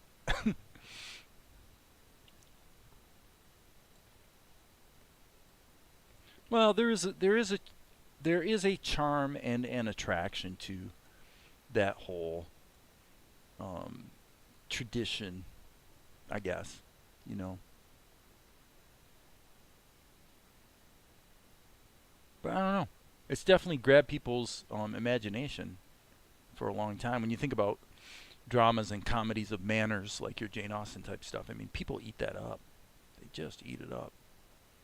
Or on the comedy side, obviously, there's the, oh, what's the thing that Hugh Laurie used to do with Stephen Fry? Oh, golly, I forget the PT, is it PT something? Can't remember the author's name, but they're funny books.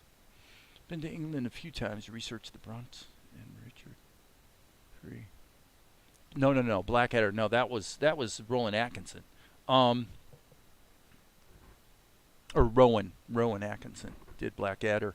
No, it was P.T. Woodhouse is the author, and I can't remember the butler, what the butler's name is.